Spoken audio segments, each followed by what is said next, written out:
teens average something like 7 hours a day, which is kind of shocking in terms of screen time.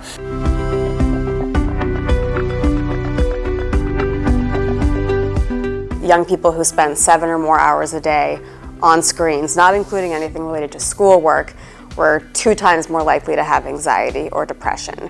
Adolescents today, under 18, represent 1 in 3 internet users in the world. There's a correlation between levels of obesity because of these kids are now sitting there not being outside and physically active. They're kind of just developing the sedentary lifestyle where they're sitting there just playing a game.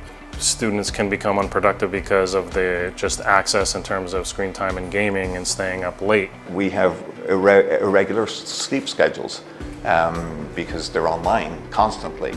The blue light that's emitted from these devices affects kind of things in the brain that prevent sleeping from kind of being a good night's sleep. Actually, the World Health Organization has now included a gaming disorder as a recognized disease.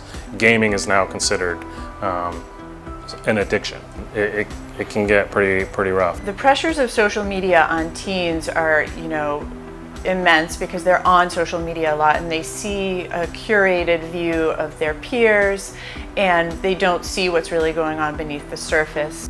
What am I doing on Saturday night? What is everyone else doing on Saturday night? Feeling like I'm being left out.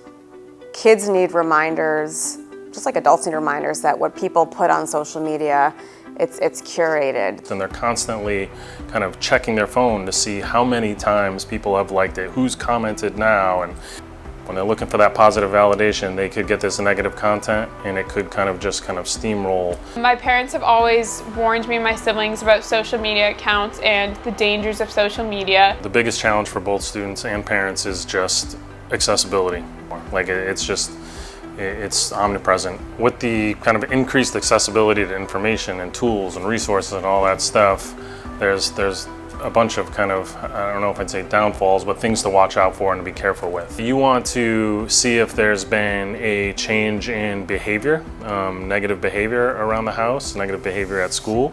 Interactions with both their peers or their family have changed. Have they kind of been more kind of to themselves? When you have students who are spending hours upon hours online, it kind of rewires your brain, and it can also lead to depressive symptoms and anxiety.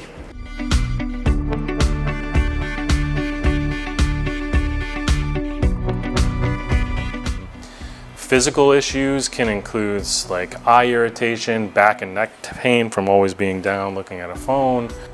Parents also, I think, have a challenge of modeling it themselves. So they have their own devices and we have our own kind of like, what are you doing on? Are you watching the videos that are kind of meaningless, or are you checking your email for work and doing things like that? So being a good model for that behavior is a struggle for a lot of parents. Educate yourself as a parent and then model that behavior. And so if you're going to talk to your child about screen time and how much time you're spending on social media, well, maybe you need to curtail the amount of time you're spending. Adolescents especially will say to you, and it makes a lot of sense for them, is if you're not doing it, why do I need to do it? When my parents suggest something to me, they'll model that behavior. There's been some times where if they aren't modeling that behavior, I'll be like, hey, so why aren't you doing this? And then I think that makes them think a second time of I should be modeling what I'm telling them to do. As a parent, I think you really want to be involved in the student's kind of technology, media, kind of digital lifestyle, and that would start with kind of developing some sort of media use plan. Who's using the technology? What is the tech being used for? When is it being used? Where is it being used?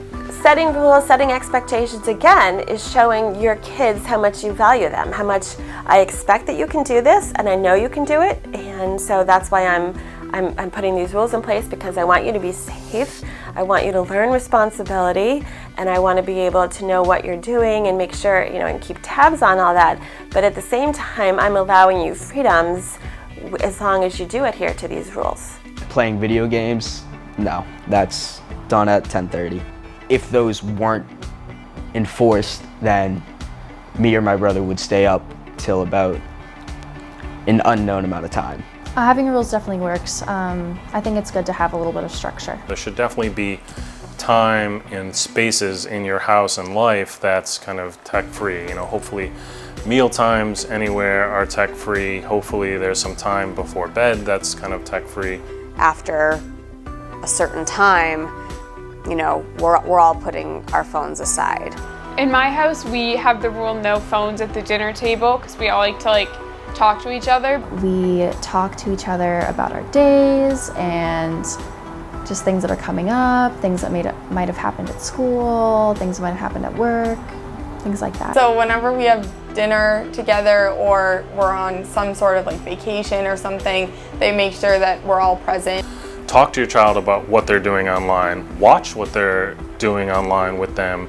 Be present with them and just have an interest in what they're doing. And they'll be more comfortable, and as long as they're talking with you and you're giving some kind of feedback, whether it's positive or negative or giving just some suggestions, if they can feel that they can trust you to kind of understand that what they're doing online is safe, the overall takeaway is just be involved with what they're doing in their digital life. With age comes trust, so my parents just trust that we can regulate it by ourselves. But just knowing that you're there is I can't even stress how important that is. Nothing really can replace that human connection where teens are able to hear what's really going on. It's way better to be present than not.